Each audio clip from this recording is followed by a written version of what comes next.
just back from holiday, absolutely ruined. Feel like I've been on a week-long stag do. Lisbon would be a great spot for a stag, definitely. Like the bars, the food, beaches nearby, some sites for the more cultured of the group. Sintra, this big national park with like castles and shit. From The Witcher? I don't know. I don't know if it might be based partly on that or like parts of it, because you had that thing, the initiation well, and it's steeped in like Knights Templar myth. Ooh. Basically, it's thought that some weird sex stuff might have gone on in there for like initiations. I think that's probably incontrovertible. Yeah. Like it has 9 flights of stairs, which could be linked to the Knights Templar. They had like 9 founders, but they might also be the 9 levels of hell from Dante's Inferno. Ooh. Little things I learned. That's interesting. And at the bottom of the well is this inland stone compass with the Templar's cross. But it was pretty cool. You know, the Templars were like a bank. Oh yeah? They existed as a kind of like first medieval bank. Nice. It's kind of interesting. So you could like deposit your like plunderings in Jerusalem and then like withdraw them in like Avignon or whatever. Nice. But yeah, I met some cool people. Shout out to the American girls. I met Sindra, Kristen, Shabnam, and Lila. Very cool people. Shout out to Pablo, my Spanish friend, and this other guy called Yoav Weinstein. Right. Who, I met him. Like, he's a young guy traveling on his own, and he told me he was from Israel, and I was like, hey guy, controversial. But he was sound. Traveling while Israeli. I met a lot of people fleeing war.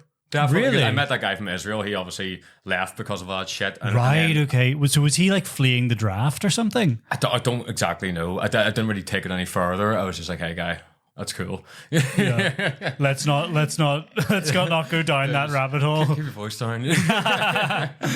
Then I met at Metallica. I met this dude from Ukraine who obviously was fleeing all that shit, you know. But fucking also dodging the draft. Yeah. But yeah, Metallica, man, unbelievable. Like they still absolutely kill it. Like you last saw them Belfast? Yeah, I have no idea how long ago. Death Magnetic Tour? Yeah. So it would have been about 2008, 2009. The last good album they put out. And that was ages ago. Like. Here the new album stuff was fucking great. Really? Great. I really want to like revisit it because it was fucking awesome. Okay, interesting. Yeah, they still, I haven't actually listened to any of it. They still absolutely kill it. And I sort of started off both gigs quite close to the action. Then I moved back a wee bit to get really freaky and really, like, you know, throw myself about with people. It was good crack once you got a bit of space, you know, because when you're up there, you're really tight together, and like the amount of fucking boomers recording every second of that fucking concert with their iPads.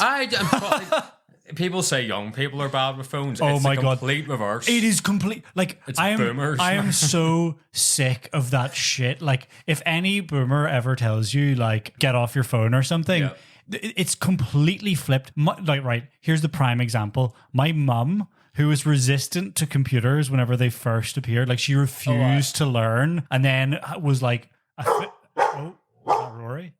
Oh, sorry, we've been disturbed there.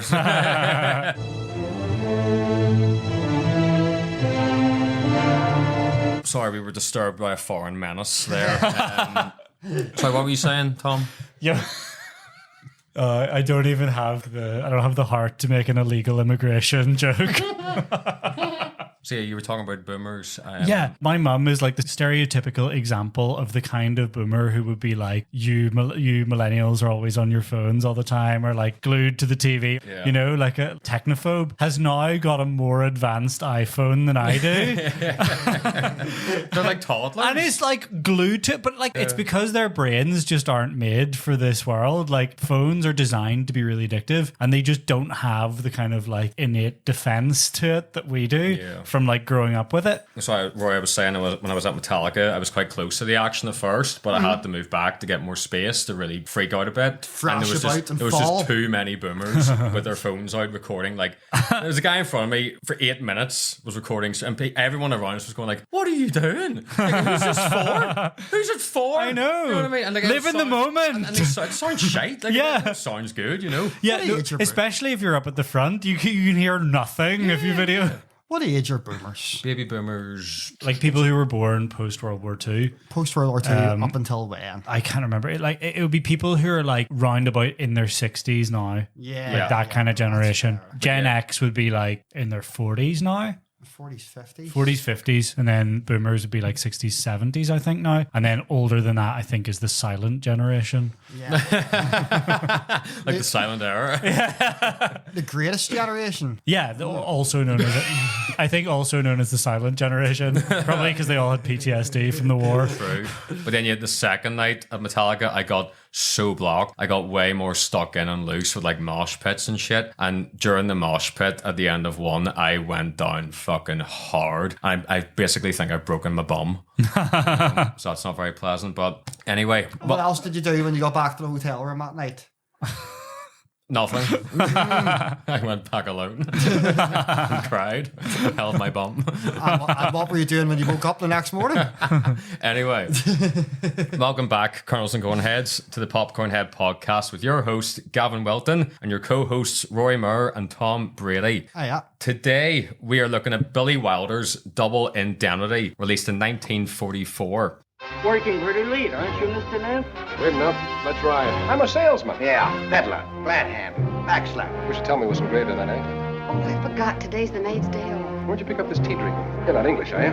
Oh, California. A little rum would get this up on its feet. I have a little allowance of my own. I could pay for it and needn't know anything about it. Look, baby, you can't get away with it. What keeps us broke is you going out and buying 5 hats at a crack. Who needs a hat in California? He was a dead pigeon. Anytime you need me, I'm entirely at your disposal, gentlemen. Expenses paid, of course. I spent half the night walking up and down my bed. Can I call you back, Margie? I bet she drinks from the bottle. I think I know. In fact, I know what happened to Dickinson. It just can't be the way it looks. Something has been worked on her. How do I know? Because my little man tells me. Mr. Keys, I'm the Medford man. Medford, Oregon. Up in Medford, we take our time picking up our mine. Well, we're not in Medford now. We're in a hurry. Let's have it.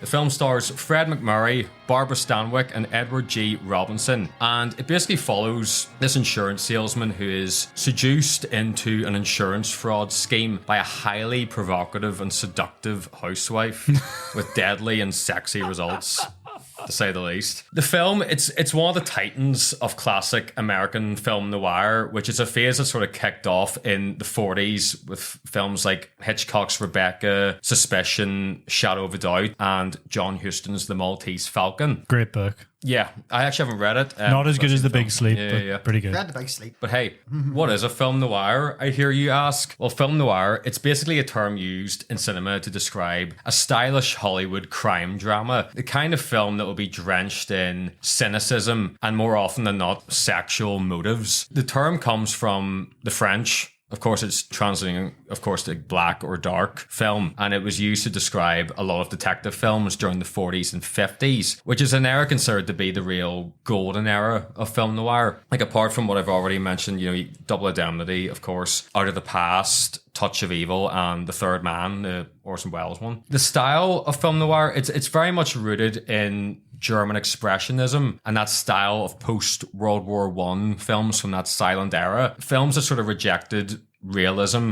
in favor of surrealism, such as like Nosferatu, The Cabinet of Dr. Caligari, very gothic, very dark stuff, you know. And there are various distinct trademarks to film noir in terms of style. Like, think about the visual style, you know, that high contrast of lighting, the dark visuals along with the use of shadow, you know, many scenes taking place at night amidst fog and rain, you know, it's very menacing and mysterious. And then you've got the themes of crime, ambiguous morals and motivations, the blurred lines between good and evil. Like, generally, you'll have this protagonist who seems doomed from the very beginning, like it's not going to end well for them. And you see that put to great use in Double Indemnity, like right from the very opening. You know, we see this guy, Walter, he's arriving at his office and he's wounded. You know, he's sort of like hunched along and we eventually see this bullet hole on his jacket and he starts using this crazy old-timey recording. He's like speaking into a horn. Yeah, a dictaphone. Yeah. Dictaphone. Yeah, it's like a proper big horn. Yeah. And he basically begins telling this confessions So, and the whole story is told through his confession. And like, it takes a truly great script to basically give away what happens at the start and still make it immensely compelling. Like, it's a big challenge. It was a big risk and a gamble for like that early as well in like cinema. Yeah, I was going to say earlier on when you were talking about the film noir era coming along, I could only imagine the horror of cinema before that, you know. Yeah, well, like if you look at films from the 30s, like I've seen maybe a handful, but there's hundreds and hundreds and they all just look the same. You know? When was Wizard of Oz?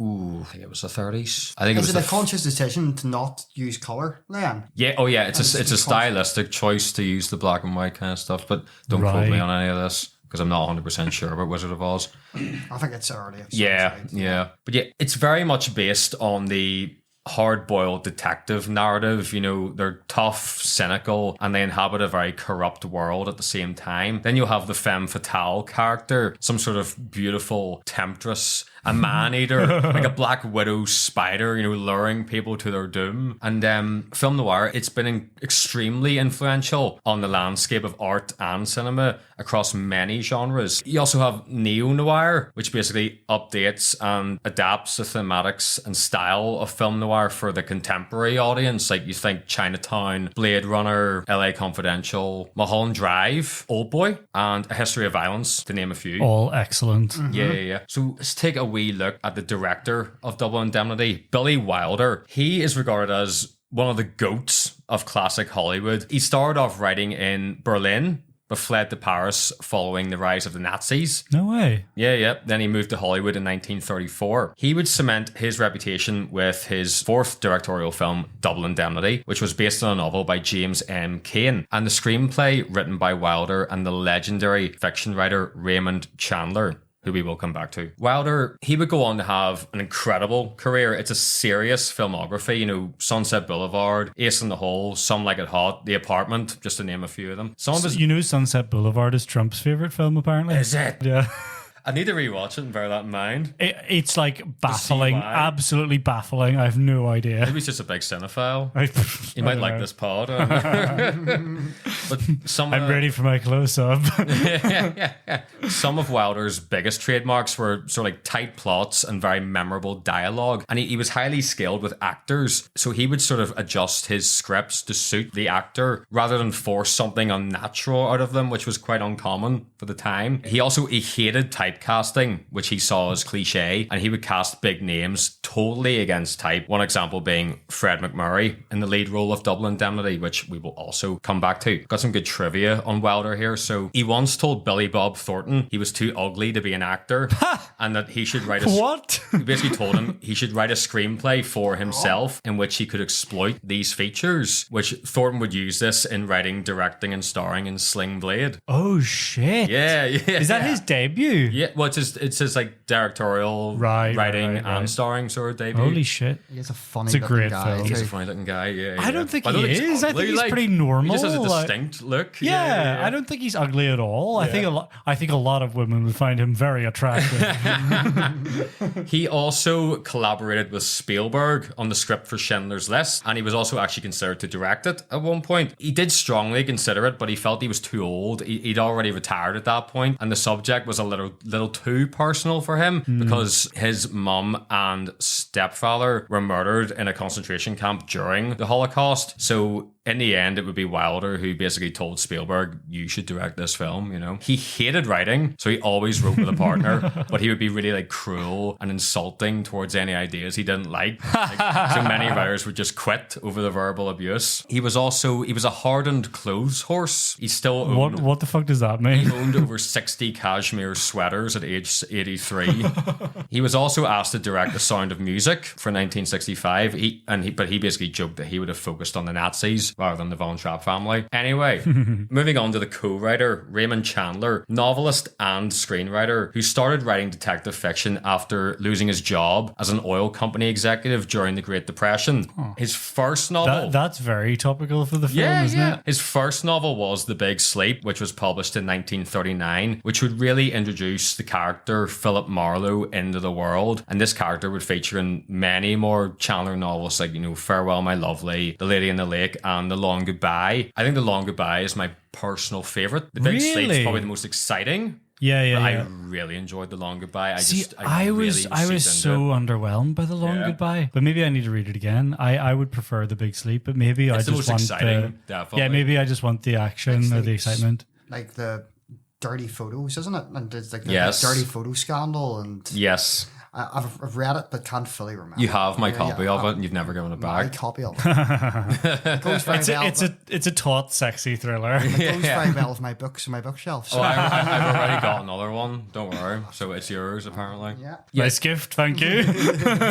Yeah, Chandler's influence on American literature is immense. He was one of the founders of hard-boiled detective fiction, and the Marlowe character is the quintessential private detective. It's the benchmark that everyone's trying to sort of live up to. Yeah, I realized recently that the song "Glamour Profession" by Steely Dan was satirizing it. No way. Because it's like, yeah, I'm sure that's what it is, or like that kind of That kind of that character? kind of guy, that kind of character. Yeah, I'm sure it is because he's presented as kind of like the Hilarious. best at everything. You know what I mean? Like he'll like knock anyone out in a brawl, but he's also like a Lothario who's like irresistible to every woman he meets and stuff. Like he's just like the best at everything. It's like James Bond before James Yeah. Bond almost. Nice. So Chandler, he already had 4 novels and a wealth of short stories under his belt when he worked on Double Indemnity, and he brought that signature style to the screenplay, which really elevates it to a work of genius. Now, what exactly is a Double Indemnity, I hear you ask?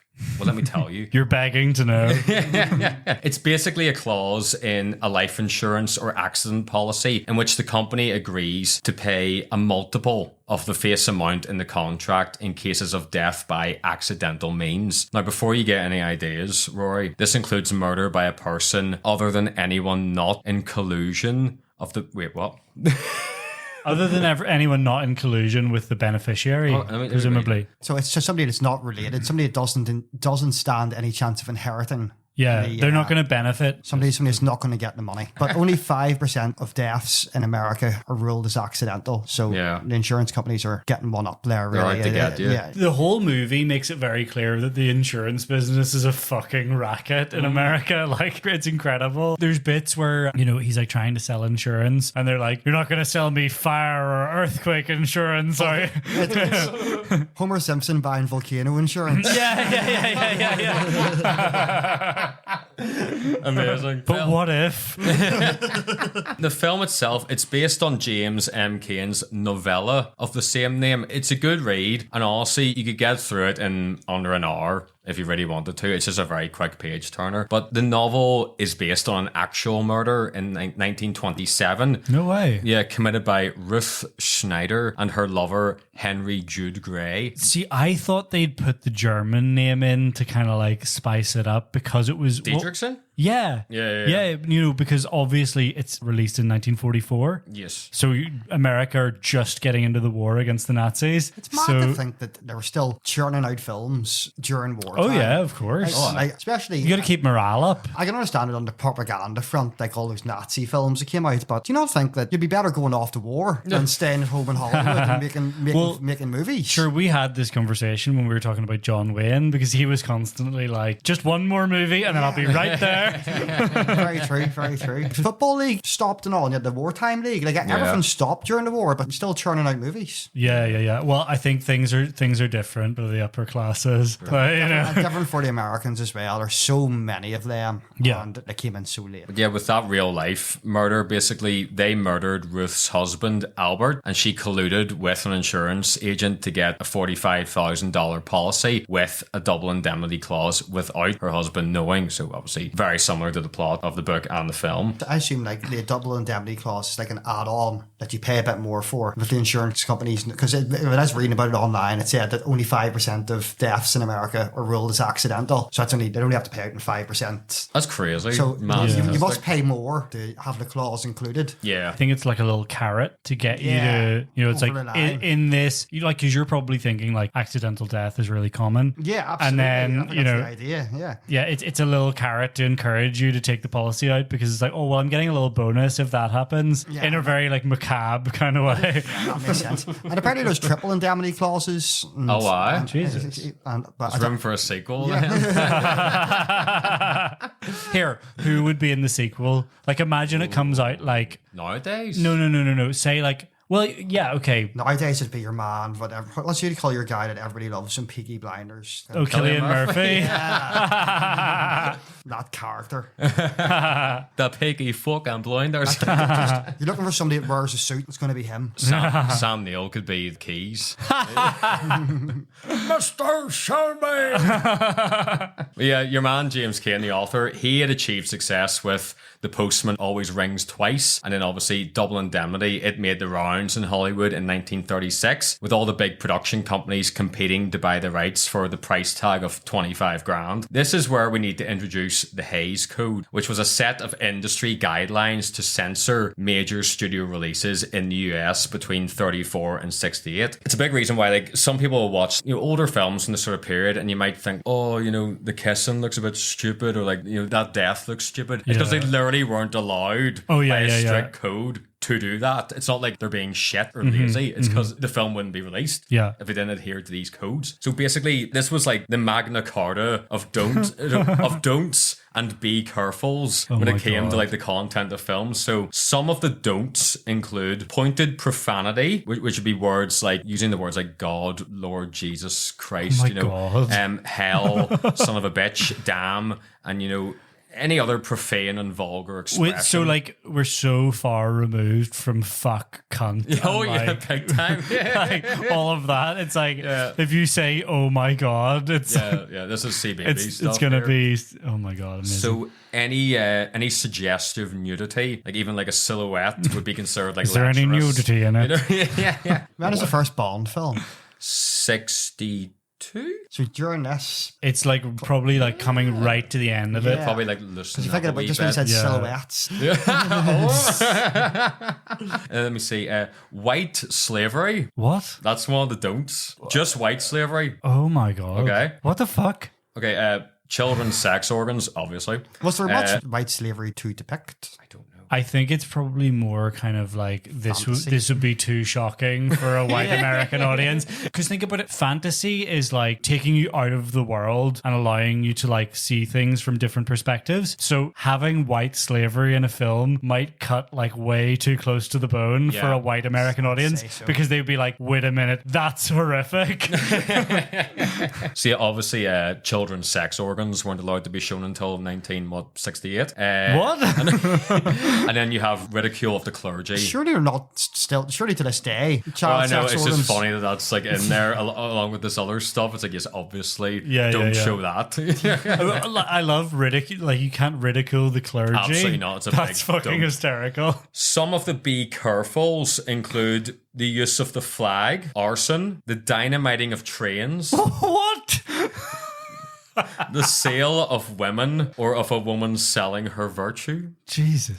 man and woman in bed together, excessive or lustful kissing, particularly when one character or the other is a heavy, whatever the fuck that means. Does that mean like a baddie? See, that was interesting. So this guy called Joseph Breen, he was made the administrator to enforce this code in Hollywood. So he was a bit of a name. He was a bit of a dick. And everybody was like, oh, So it would be like, that's too close to suggesting that they're about to get raped, maybe? okay. I don't know. I'm not sure. But then why would it be passionate kissing? It's just too much to deal with. It's weird. Yeah. Anyway, please go on. So the hype around Double Indemnity would basically come off the boil when your man Breen would write a letter to the studios warning them of the content of the novel, particularly noting its low tone and sordid behavior. Salacious. Salacious behavior.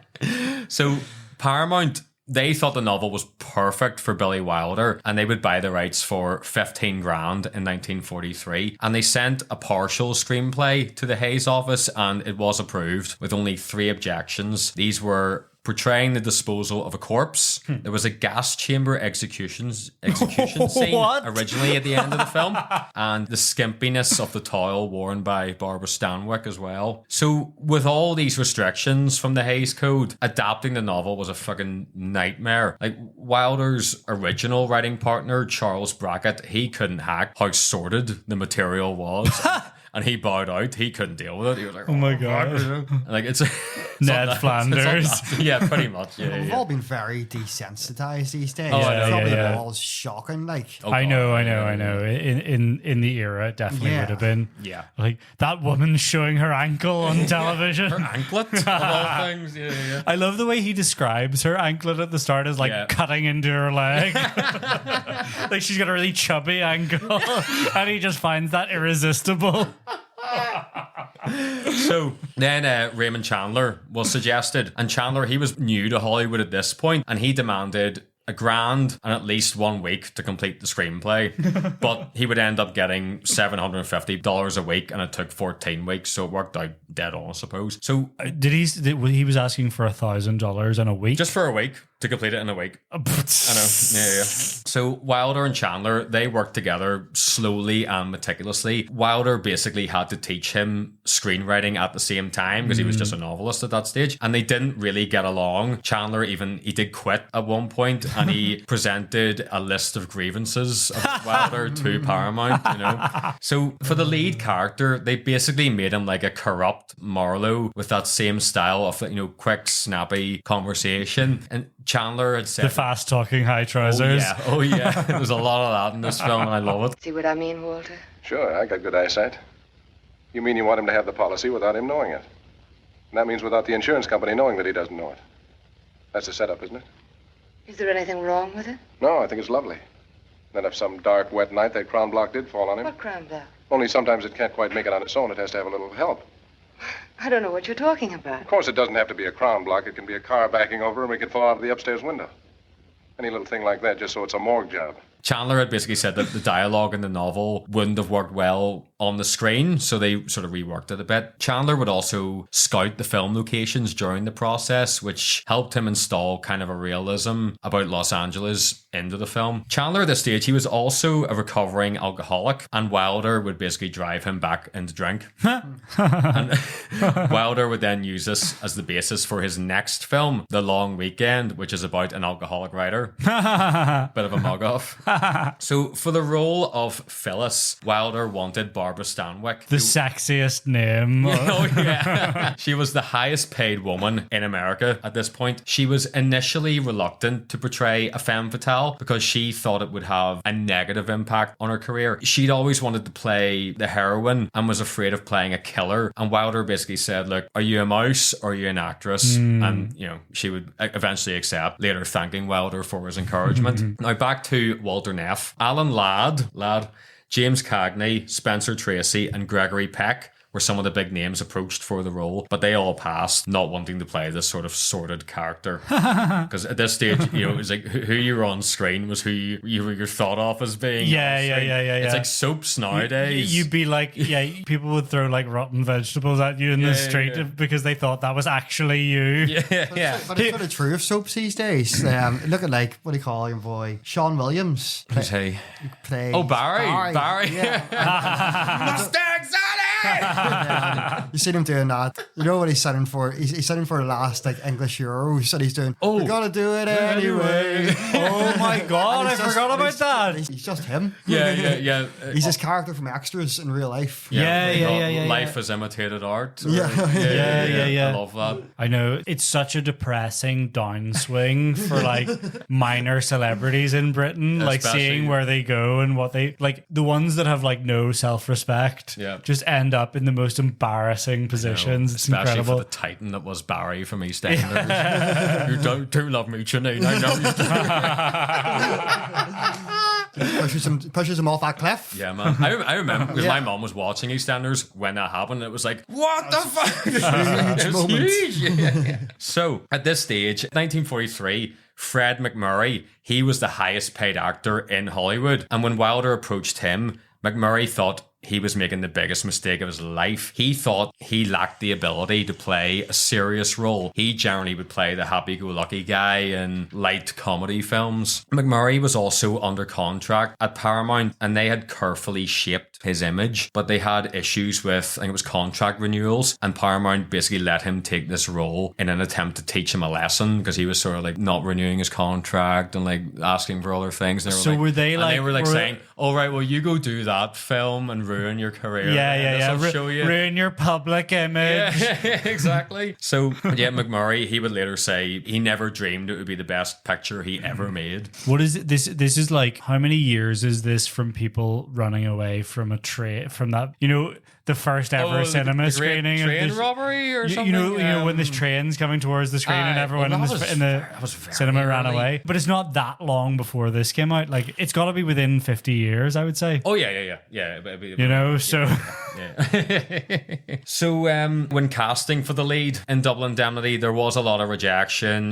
Nobody wanted to put their reputation and public image at stake in playing this morally ambiguous lead role. An average man who becomes a murderer. So, morally bankrupt, I would say. Oh, yeah. Like, everyone turned it down. It was a highly unsympathetic role. And like we said, Fred McMurray, known for his work in comedy films, playing the decent, heartwarming character, lots of melodramas and musicals. And this was a great opportunity for Wilder to really go against the type of his public perception as an actor. And Fred eventually did say, this is a chance to really catapult my career. Filming took place in 1943 between September and November, with Wilder employing John F. Stites as his cinematographer. And Stites, he'd been working since the silent era, and Wilder was impressed of his willingness to experiment with cinematography. So they decided to give the film that look akin to German expressionism, dramatically employing light and shadow. And you think about the contrast in the film between the bright California exterior in the intro, when you go into the gloomy, dark interior,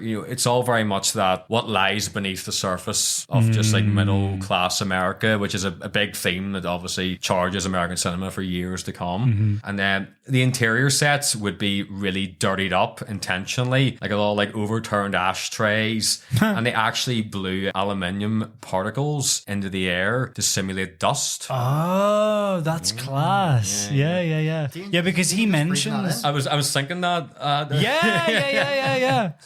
Can't be great, can it? No. I'm sure when you're smoking 80 fags a day, that's the least of your worries. There would have to be aluminum, wouldn't it? Aluminum. Yeah, true.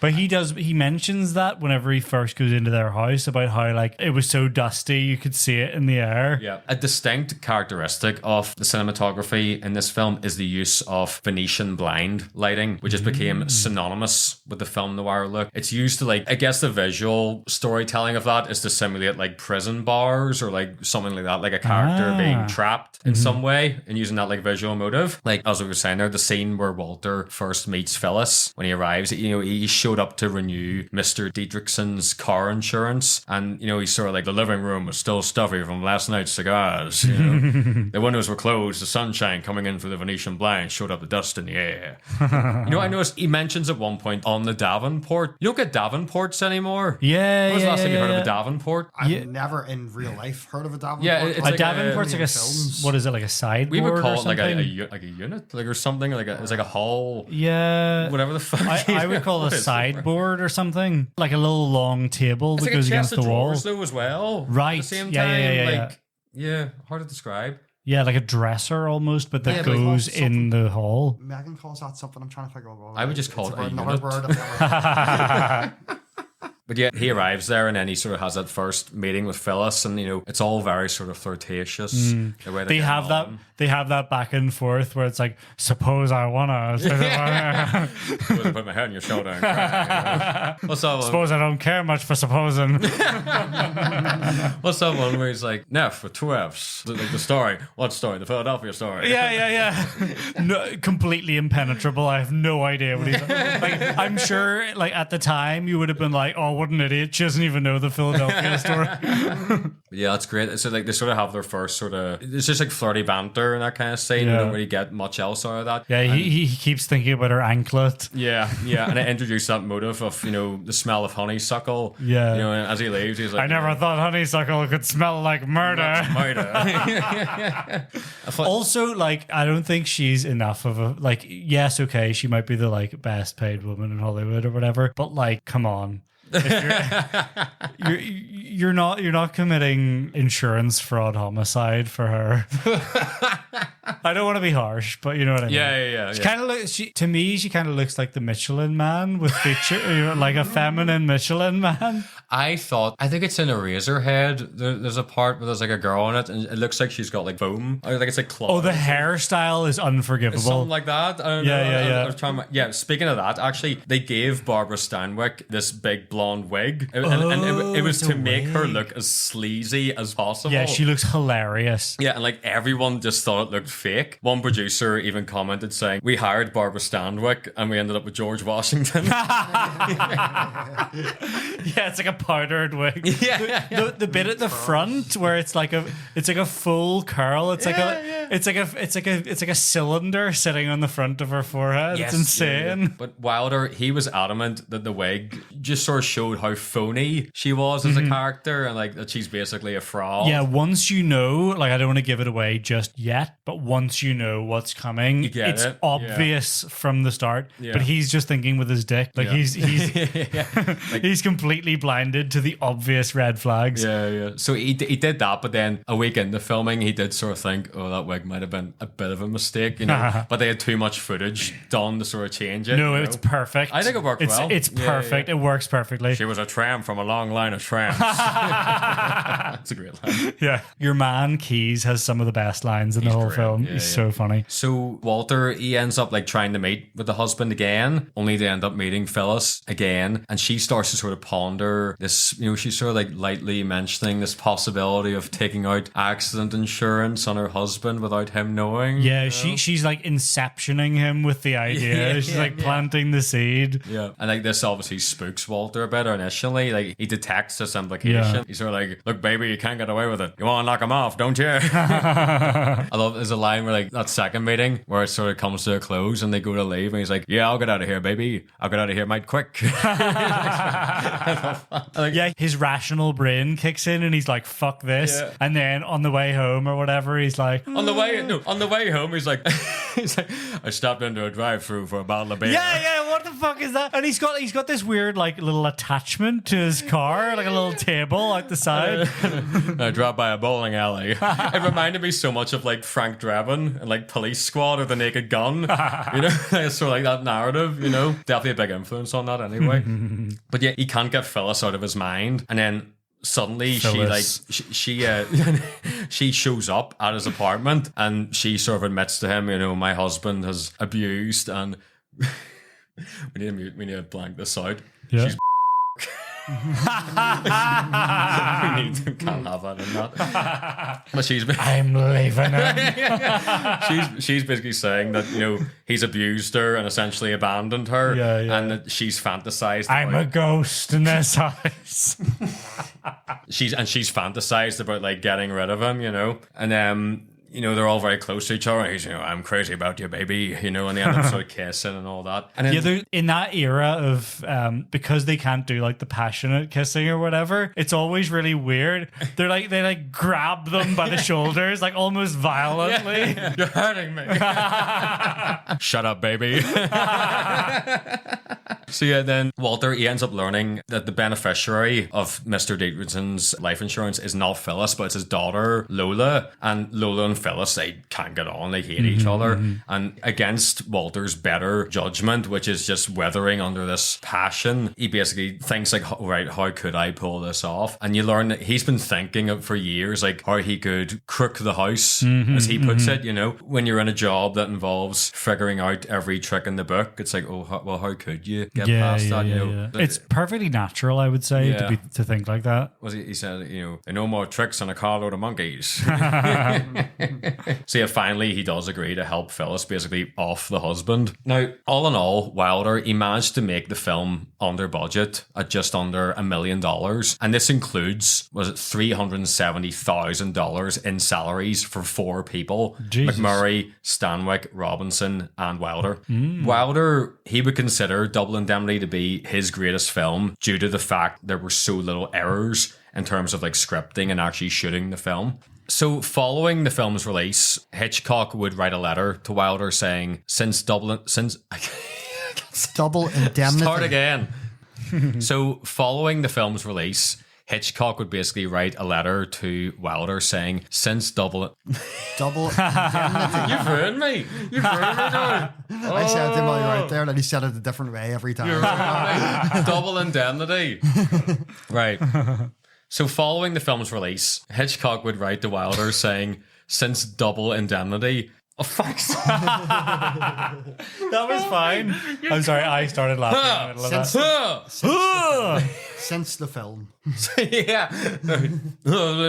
So yeah, following the film's release, Hitchcock would basically write a letter to Wilder saying that since Double Indemnity, the 2 most important words in motion pictures are Billy and Wilder. It was a hit in its day, and its reputation has only improved ever since. In 1998, Roger Ebert, he wrote how the photography by John F. Stites helped develop the noir style of sharp-edged shadows and shots, strange angles, and lonely Edward Hopper settings. Now, that's one very important element that I hadn't really quite picked up on before, because for me personally, I adore Edward Hopper. He's potentially my favorite artist. He was this American painter whose works were really grounded in realism, depicting like regular everyday life in America. There's a lot of like isolation, loneliness, this sense of being disconnected from your surroundings. Everybody's seen his big one, the Nighthawks. Nighthawks. And it's very much like that. Sitting in the diner. Okay, you get the view through both sides of it. There's a couple there, you don't know what they're doing, whether they're together, whether exactly. Yeah, it's like it's all very. It also inspired like a whole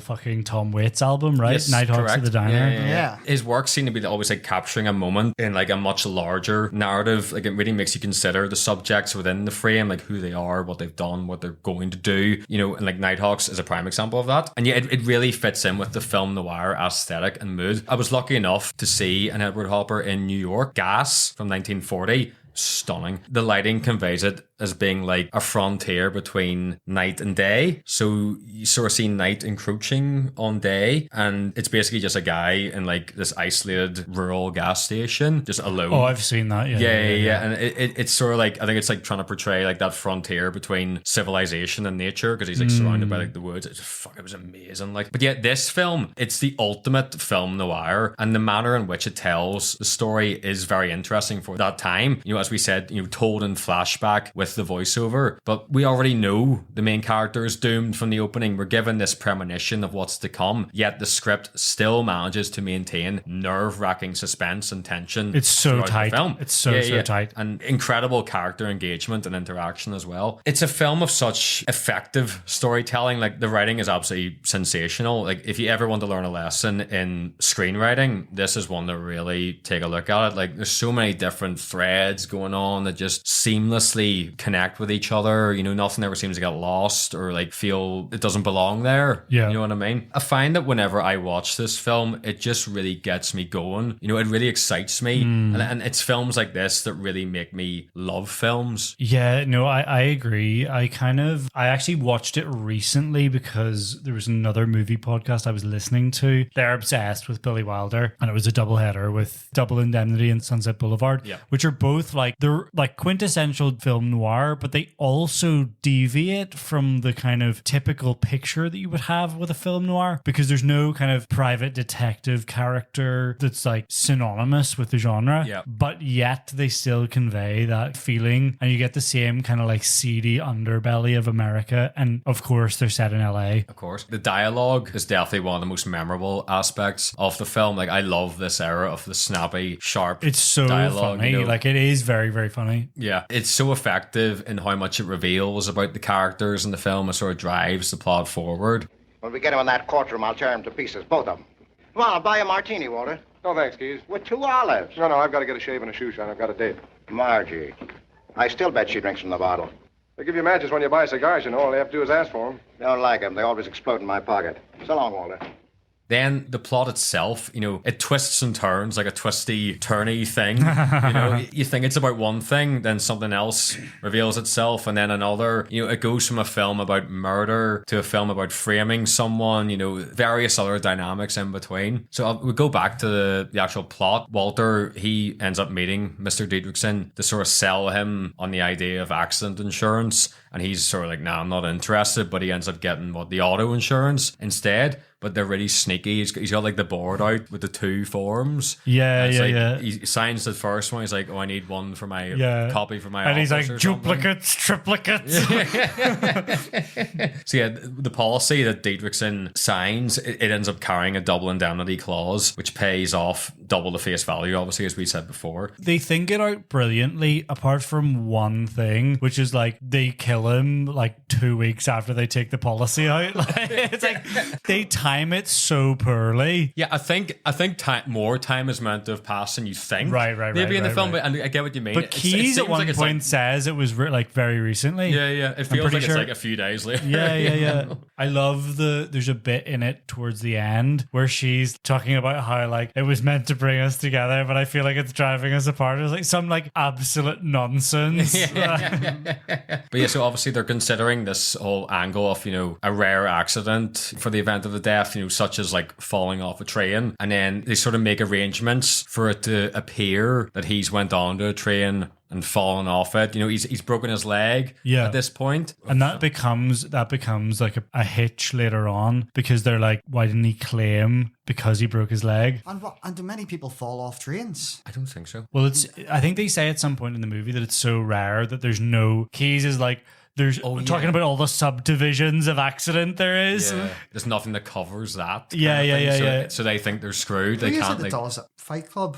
What do you call your guy? He's which one? Ed Norton plays him. Yeah. And, Tyler Durden. He's all about false insurance claims, isn't he? And liability and the chances of all these different things happening. Yeah, that's right. It's a similar job figuring that nonsense out. Yeah. Well, not nonsense. It's such like I really like Fight Club, but it's so 90s or like you know early to. For some reason that just it's it trapped hits in me that as time. so 90s. It's like trapped in that time. Yeah. I get you. But actually, following that, when they get him to sign the clause, Walter ends up actually giving a lift to Lola, the daughter of Mr. Dietrichson. He should definitely have just run off with Lola. That's my 2 cents.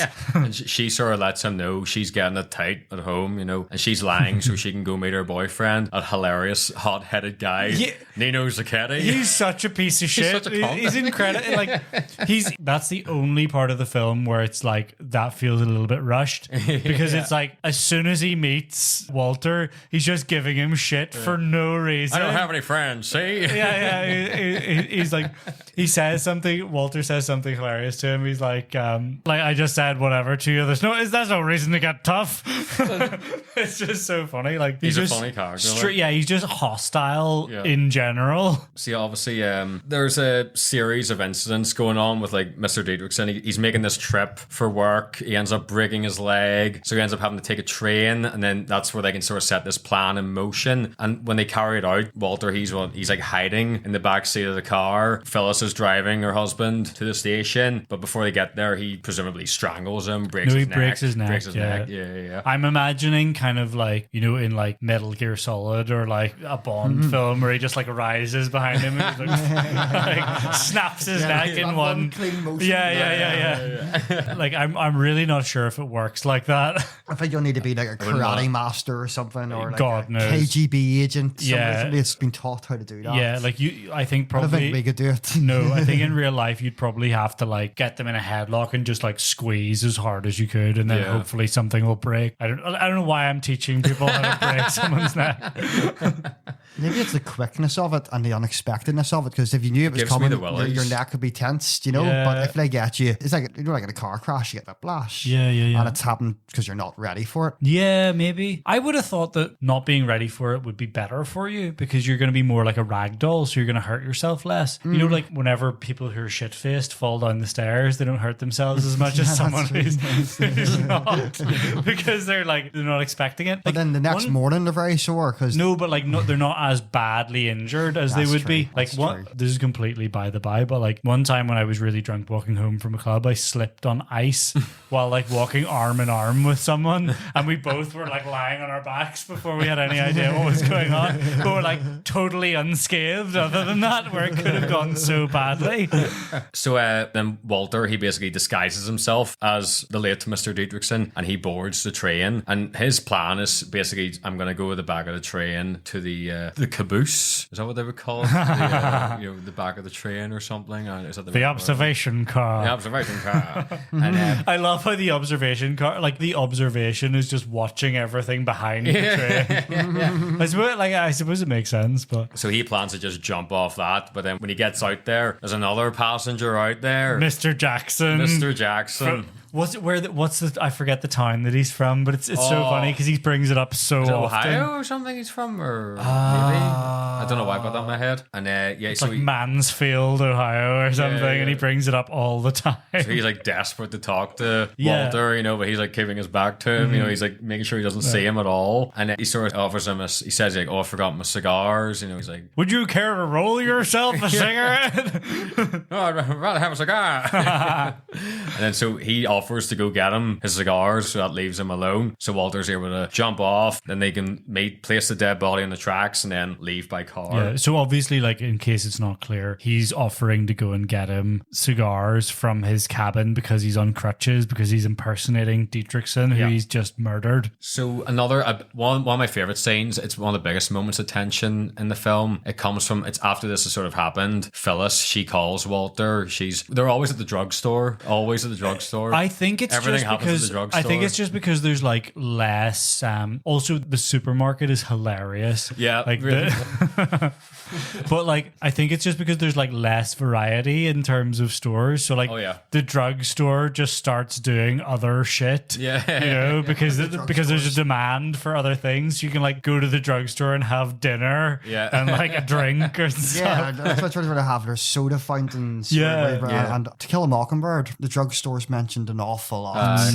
Or like your granny would have always been going to the chemist to do her messages, and not necessarily to get medication. Do you think Joe Biden would have been going to the drugstore to get his like malt milkshakes? 100%. Malted ice cream. milks is definitely a big thing you get from drugstores. And So she calls him and she's sort of saying like, "Oh, I'm coming round," whatever, So he's, as soon as like he hangs up the phone, the door goes and it's fucking Keys, his boss. And he's like, fuck. It's like, oh shit, because if no mobile phones, he'd be like, "Don't fucking come up here." He's like, "She's gonna arrive," kind of thing, And Keys, he shows up and he's got this gut feeling that something's not right. his little man has been little working man. on him. That's such a hilarious concept in the film. Yeah. like Poirot and his little grey cells. Talks about it all the time. Yeah. But Keys brings up how like Dietrichson, he had a broken leg, but he never filed a claim for it, despite just having got this accident insurance. So that's sort of making him think, what's going on here? Yeah. Well, to be fair, like maybe if you just broke your leg after getting insurance, you would be reluctant to take it out because you would worry that they would think you're trying to scam them. True. And like you don't want to be dragged through court. Yeah, exactly. Like, think about how many people don't go for their insurance because their no claims bonus is so important. That's a complete misconception as well. Your no claims bonus isn't affected a lot of the time. I reversed my car into someone and it didn't affect mine. I think it like took like 1 year off it or something. See, then And as also, it doesn't help that much anyway. Hope they don't do this anyway. So yeah, Keys sort of mentions that he does suspect Phyllis perhaps of something, and then as he's leaving or about to leave, Phyllis shows up at the door, but she can hear the voices inside, and it's a great part where they go to leave and like she's hiding behind the door, and, and she tugs the door so that he Walter knows she's there. Yeah. And Keys is like lingering by the elevator. He can't light his cigar. It's like, would you fuck up? Yeah. You fuck off. He has to come over to him to light it, and it's like, Yeah. So I know good. the tension is amazing in that scene. Yeah, It's a great shot as well. It's brilliant, yeah.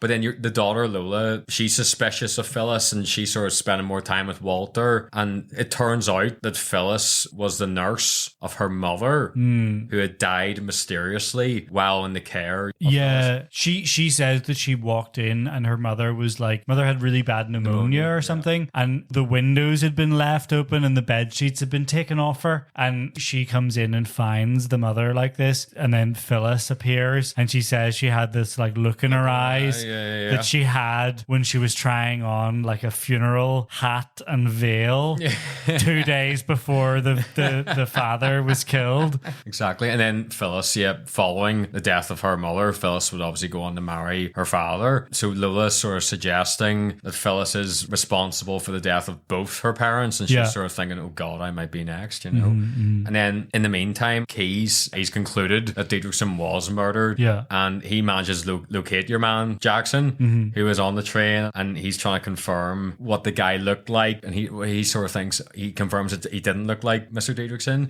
Kind of stuff, you know? I love the bit where he's like, you know, he says like the man was at least 15 years younger, and then after that meeting where Neff is like trying to play it all cool, like hiding in the background almost, Jackson starts looking at him and he's like, do I know you from somewhere? And he's like, there's a Neffs up in Ohio, like there's a Neff family up in Ohio, and he's like, no relation. He's like, have you ever been fly fishing?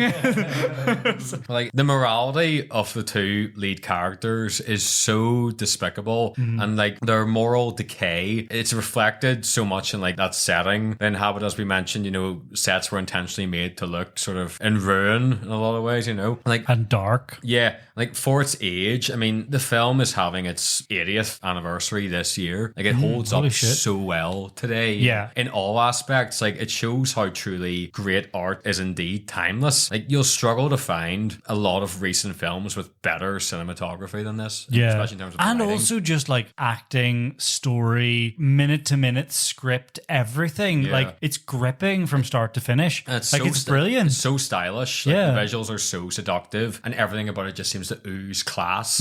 You know. Then you've got the themes and subject matter of the film. You know, like greed, crime, obsession, desire, lust. Yeah, like that seedy underbelly of America. It's all timeless, and it's all still very relevant. And like our two main characters, Walter and Phyllis, they aren't your typical screen couple. You know, they're cheap, they're tacky, they're greedy. You know, they fully embody this incredibly cynical and decaying world that they inhabit. Like this setting is perfect for greedy, tacky people who come up with a crazy idea involving cold-blooded murder. No, it is perfect. Yeah, but Wilder still, he manages just to give us just enough of a peek at romance to make their deeds still tragic at the same time, you know? And because like I love his description of himself at the start where he's like 35, bachelor, no visible scars.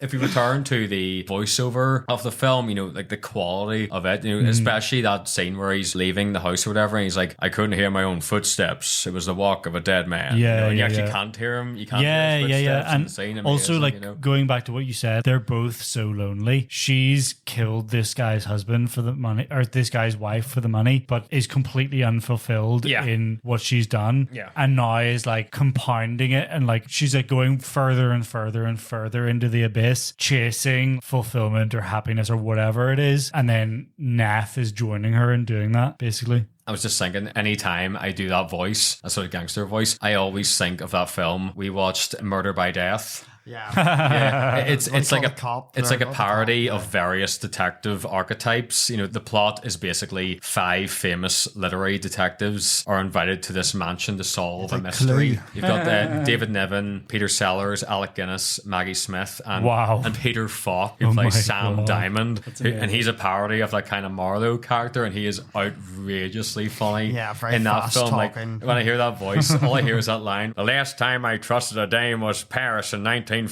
She said she was going out to get a bottle of wine. 2 hours later, the Germans marched into France." They're in the car. He's like, "When you know it, we're out of gas." And she's like, "I think I saw a station 5 miles back," and then he just like slowly reaches for the canister. He's like, "I want you to know I'm gonna be waiting for you, baby." But here, you know your man Edward G. Robinson, who plays Barton Keyes. I don't know if he's technically his boss, but he like wants him to come and work for him. He's constantly trying. Like, he's constantly trying to like get him to come and work for him for less money. But like, you know, he was like a really famous actor in the time. He played this gangster in Little Caesar. In 1931, which like you might not initially think that you know, but you'll know to see like the picture of him him from the cover of that is so recognizable that I just realized on the cover of Double Indemnity, they've put a picture of him doing the face that's like really iconic from Little Caesar. That's like, cool. so you know he's in it. Yeah, you know what I mean? It's like, you know that's remember this him. guy. Yeah, exactly. But also, he's really interesting. I was like reading his biography thing on IMDb. He's actually like a Romanian Jew who presumably was like fleeing the pogroms around the turn of the century. Yeah. Like his family fled to the US in like 1903 or something. His real name's Emanuel Goldenberg. Oh, wow. But he's like with lots of Jewish actors, they've like anglicized their stage names. I don't know. I'm sure America in the 40s was like wildly anti-Semitic. Like everywhere it was anti-Semitic. It was and really. even after the war still. Yeah. Well, I mean, even fucking FDR denied Jewish refugees who were coming and sent them back. The other way, and they right. died, and they were sent to the death camps when That they was in a arrived wee back in documentary Europe. recently, so it was. Yeah. I watched about that. Sure, what's George Michael's original name? It's something Greek or something mad. Ostergog. Is there really like is something there like that. but is there really like rampant anti-Greek racism? I don't know. To a certain extent in Northern Europe, but not massively. No, it's because I literally just watched that Wham documentary on Netflix and it was very fun. It was a good time. Okay. I didn't know much about Wham, but it turns out you know all of their songs. Like, all of their songs. Like, I thought I knew about 5. I knew about 20. Really? Because they're just so recognizable. Holy shit. You're like, oh shit, is that Wham? Yeah. You know, kind of thing. They're great. They are one They're of those brilliant. bands. Like, it's just one of those nice documentaries. There's no like tragic story in it. Yeah. You know, there's no like big dark turn. It's just a nice positive hour and a just half. some 90 minutes of George. Just some light-hearted cottaging. Yeah, it's just George, it's just George not coming out yet. You know, he's biding his time. Right. But it's very good, very good. Is it one of those things where he was like waiting for his parents to die because they'd never accept him or something? Kind of, but he was so focused on just becoming huge and like his Right, career that he was okay. like, I'm just gonna. It was like it just became like an afterthought, and then later on in life he was like, "Fuck, I've wrecked myself here." Like psychologically, you know what I mean? Because I've just ignored this in pursuit of my career. You know what I mean? I mean that sounds a bit like bullshit. You know what I mean? So, Definitely doing an awful lot of it. I don't think there's any denying that. Let's go outside. I think everybody knew. I think didn't make too big a secret of it. Oh no, during the 80s, like it was always just women this, women that. Everybody was asking like, how many women have you got? And all this kind of stuff. Was he like a heartthrob? Oh yeah, that's hysterical. Oh, yeah, big time. Well, Andrew Ridgeley was the big heart. He was like the better looking guy technically, right. And he was a big partier. Why are we talking about Wham? I don't know. I don't even know who Andrew Ridgeley is. Like he's the other guy in Wham. Okay. So where were we? What were you talking about? College. God knows. College. Oh yeah. Anyway, we'll get. You don't know what cottaging is? We'll get back to this. Hold on. Public male toilets. So that's why those public male toilets were closed. I feel like there's multiple names for it. Like I thought it was something else, but apparently that's what they're calling it nowadays. That's what the song. Well, public male toilets in general looked like, especially in like big parks, they looked like little colleges. Yeah. Back to George Michael. That's the song "Fast Love." It's about him having sex in public toilets and getting caught. That's how They reference it in extras. That's how. What do you call your boy? Is on the £50 note touring. Alan Turing, was he not caught in public male toilets? Really? Yeah, I'm pretty sure. Well, don't quote me, but I'm pretty sure. The fucking government, after like celebrating him as a hero, persecuted him because he was gay. Like not that long after. It's fucking wild. They never celebrated him as a hero because it was secret. Nobody knew about Turing until after the war. After the war, nobody knew about it because that all the Bletchley files were really hidden. So it took a long time. So and it's only now that he's being honoured. That's why he's on the £50 notes. He was in prison and forgotten about. You know, because it was like classified. For so long. Yeah. All that Bletchley Park stuff was top secret. You know. Right. Yeah. I thought it was like common knowledge after the war, and that's why it was so tragic that he never got the recognition that he deserved. That's crazy. And he suffered imprisonment as well. Absolutely crazy. Well, he's no George Michael. I think him and George Michael might have got on. You know what? There's like a forest park that I used to walk the dogs in not that long ago. Where's this going? And A wee cottage. it was I forget, I wish I could remember the name for, there's a different name for gay men meeting up and having sex in forests, but whatever it was that they were doing it there, and it became such a problem because, like, you know, families were like coming across two men going at it in the forest. So that, like, the police had to get involved, and they were like patrolling this like out of the way forest. There is a part in extras in like the final episode where George Michael's in the park at the bench. He's sitting beside Ricky Gervais, and they sort of reference it there. Brilliant, But anyway, back to the film. That was a long digression about cottaging. So in the film, Phyllis, she's really seen in this world as a sexual object. You know, she's married to a rich old guy. It's that classic hollow relationship. You can hide your line. The husband also seems to hate her because he insures his life in his daughter's name. You know, if he dies, she gets everything. Phyllis gets nought. Yeah. You know? Well, she's just like the mistress, basically. Yeah, like, yeah. It's going to the blood relation. Yeah, she's just a possession of his, a showgirl to be paraded around, you know? Yeah, trophy wife. Yeah, it's also interesting how it's pretty obvious that Phyllis has murdered her husband's first wife. He's bound to like suspect this to some degree. But because she's desirable, it's irrelevant. Yeah. It's one of those things. It's the same thing with Neff. It's like, you know what you're doing is wrong and stupid and is gonna like land you in shit at some point in the future, but he's just like, yeah, but it's worth it. Like, you could also say that maybe the husband was happy enough to let it happen. You know, his first wife was old and sick, so he probably was just like, meh, and just not speak about it. Yeah, you know he's like, this could work out quite nicely for me. And it's similar to how Walter perceives Phyllis, the object of desire. He's drawn to her looks, her figure, her anklet on her fat ankle or whatever it is. And urban legend, her cankle. Urban legend states, you know, a married woman wears an anklet to indicate she is married but available to other men. Huh, I did not know that. Yeah. Interesting. So he doesn't care if she's a decent person or not. It's all just lust. Yeah. You know? And like, I was thinking in the film, is Phyllis acting out revenge on men in the film? Like, does she actually have any affection toward any of them? Like, she certainly uses her sexuality to get her way in how she dresses, acts, and speaks. It's like she's gone out of her way to be this ultimate male fantasy. Yeah. You know, and she... Like Eileen Wuornos, you know, like remember that Nick Broomfield documentary? You're a crazy woman that's killed loads of men. She goes out, pretends to be a prostitute,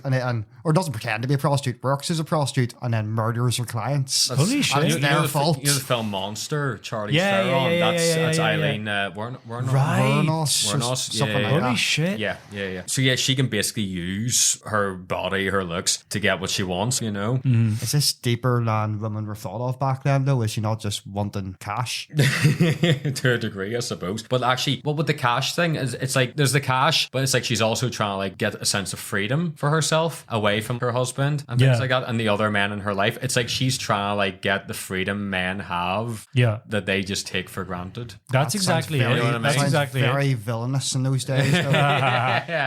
Yeah. One of the things I picked up on, especially the second time around, it was really kind of, I don't know if it was like consciously doing this, but like at the start, I felt like it was really demonizing other people, you know, like the immigrants or like, what, you know, people who were different in the film. And I think it might just be like a 40s attitude or something. I don't think it was like maybe consciously done. But at the very start, where there's a guy, it's like showing off how Keys just like intuitively knows whenever someone's claim is bogus. But it's like this guy with like an Eastern European accent, and it's like, oh well, he's obviously fraudulent. Like, why did you give him an insurance policy? You know.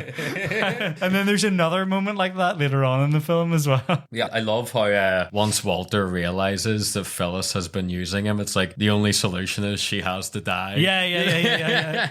Well, I mean, he's like, this is where like I'm gonna get off the trolley before it goes to the end of the line, because there's like this recurring theme of like what would it be, like a streetcar? like a tram kind of thing. Yeah. He's saying to her, like, it's you and me, baby, to the end of the line. And You then and me, baby, to the end of the line. she brings it up again, and then someone else brings it. I think it's the daughter brings it up, or someone. No, is it Keys brings it up? Whenever two people get into a scheme like that, it's like a trolley to the end of the line, and last stop's the cemetery.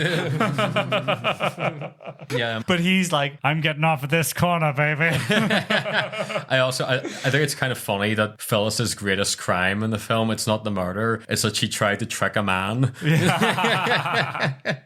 Well, her greatest crime is murder. Like, she murdered by neglect. Well, actually, no, like, she actively murdered the mother. Yeah. But then also, it's one of those things where it's like, it's still murder. Like, you can still be charged as murder if you, like, trick someone into killing someone. So then, it turns out the daughter, Lola, she ends up telling Walter that her boyfriend, Nino, she's been, like, following him, and he's been seeing Phyllis. Yeah. And the realization... There's another someone in this story. Yeah. So, like, Walter starts to realize, she's used him, and then it turns out like she's probably going to frame Nino as well, who's innocent and all this. Well, I thought she was going to frame. I think it was kill Walter, frame Nino. Right. Okay. And right. kill Right. Lola as well.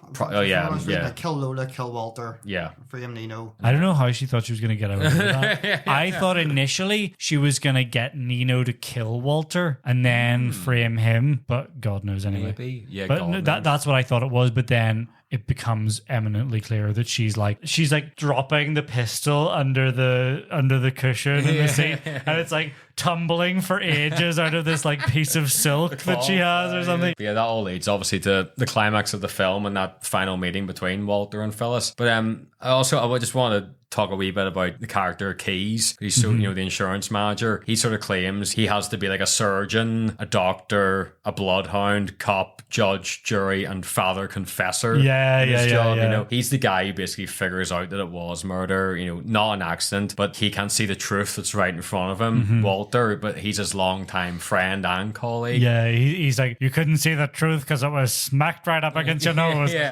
that's where a lot of the film's sadness comes from. It's their relationship, how Walter has betrayed his friend. Well, there's like a recurring thing throughout the film that like I might have picked up on this, but like it was pointed out on the other podcast I was talking about earlier on, where he's constantly lighting matches for Keys, and it's like, he's like the underfoot character, he's like his servant, and it's like a sign of respect to Keys. And then at the very end, when he's like dying and he's trying and he has a cigarette in his mouth, then Keys lights the cigarette for him, like lights the match and gives it to him. Yeah. And I think he literally says like, I love you, Keys, or something. I love you, baby. And then it ends. So it's really like a love story between the two of them. Yeah, for me, this evil woman gets in between. For me, that is the key element of the emotional heft of the film. It's not Walter and Phyllis. It's more the betrayal of Walter to Keys. Yeah. And like, as you mentioned earlier, your man, Edward G. Robinson, he was always best known as being that tough guy in the 30s and the 40s. You mentioned Little Caesar. There's another one called Key Largo, which he was in. And so in this film, for Robinson, it was a bit of a step down for him, being like a supporting character. And it annoyed him a wee bit, but he was getting on. He's amazing. He was getting on age, and like, I think he just realized that the supporting role would be the new normal for him, and he is. But he's in it so much. It's not like he's potentially the best performance in the film. He's amazing in it, Yeah, he's incredible in it. So the film's ending was changed primarily because of Joseph Breen and the Hays Code. Basically, it was supposed to end with McMurray in the gas chamber, shot from his perspective, looking out at Keys. Holy shit. Sounds fucked up. That sounds really fucked up, yeah. And the film ends. I would love to see like a recut with that in it. So they did shoot it. No way. The production stills do exist. They're believed to be buried deep in the vaults of Paramount. No. Yeah. I would love to make. It's like the Ark and Raiders of the Lost Ark. Yeah. I would love to see. Men. I would love to see a director's cut where they include that. I think that'd be really cool. Like still used. Yeah, but it'd be cool. There are some states the gas chamber is still an option for execution. Serious? Ohio. Do they still hang people? No, but anywhere? No. Not unless you're Saddam Hussein. In Ohio, you can still elect it to be shot by firing squad. Really? Yeah, which is good. Yeah. I thought it was That's all what I'd go lethal for. injection Yeah, I go for these that days. actually. Lethal injection's so bloody boring. Yeah. Lethal injections got really difficult because there's no company that wants to provide the medicine for lethal injections. So maybe about 5 or 6 years ago, all the stock of because there's 3 chemicals that they need, all the stock of the 3 chemicals that they had was all expiring. So they rushed through a load of executions in the space of like 2 or 3 months. Yeah, I It was a remember really that. big Yeah, thing. yeah. And they started trying to do things where they're like, we're not going to use one of these drugs. It's going to be okay if just the 2 of them. Yeah. And there were a load of Absolute really fucking disasters. disastrous. Yeah. I remember seeing the like people going, Exactly. I don't want to say. So I You know think, what I mean? and I think after that, the gas chamber came a wee bit more back into things again because it's a more viable option. Yeah. But I wonder when the electric chair was phased out because that's fucking brutal. Yeah. Like that's a really horrific way. I've all seen the Green Mile and he doesn't wet the sponge. Yeah, and it's like the most yeah. horrible thing you've ever seen. Sure, they could always just use the COVID vaccine. Yo. But yeah, the film, it's so good. You're going to get a message. I think on you this need to get serious about vaccine injuries. There's going to be a message on this podcast now saying false information. There's going to be red flag. It's my gonna be- But like No, apparently they only pick up on Tom Petty songs and nothing else. Cunts. what was I going to say? Yeah, like the COVID vaccine is well within the margin of error. Like most vaccines have it's like 0.003% or something chance that something awful is going to happen to you. Yeah. And I think we're in Northern Ireland, out of 1.67 million people or so, 1 or 2 drop dead, which is exactly what you would expect. Yeah. So, Anyway, well, let's wrap this up. The film, obviously, it's so good in how drenched it is on the fuel of film noir, and the big desires and the fears of white America. And it makes us question our ideas of femininity. What could push a woman to violence in order to have, as we mentioned earlier, the same freedom as a man. Yeah. Any final thoughts? Are we all good? No, I think that's pretty much it. I think it's a good way to sum it up. Excellent, I haven't seen excellent. it. I'm happy enough. Yeah, Rory fell asleep during it. Very, very, very early on. We both did. But not because it was bad. No, not because it was bad, because we've been away for a couple of days and we're both knackered. No, fair enough. Totally understandable. You had to do 2 as well. So. Yeah, but we've got all the sideways watch. Which we did last week. Through the magic of editing. Through the magic of editing. So yeah, thanks very much, guys. This has been brilliant, and we will see you again next week. So see you later. Thank God. See ya. Living hard will take its turn. Illegal fun under the sun, boy. Illegal fun under the sun, boy. You know, you want to take a look at these statistics on your site sometime. You might learn a little something about the insurance business. Mr. Keys, I was raised in the insurance business. Yeah, front office. Come on, you've never read an actuarial table in your life, have you? Why, they got 10 volumes on suicide law. You sure carry that ball. What do you fumble on the goal line? You never fooled me with your song and dance, not for a second. I kind of always knew that behind the cigar ashes on your vest, you had a heart as big as a house.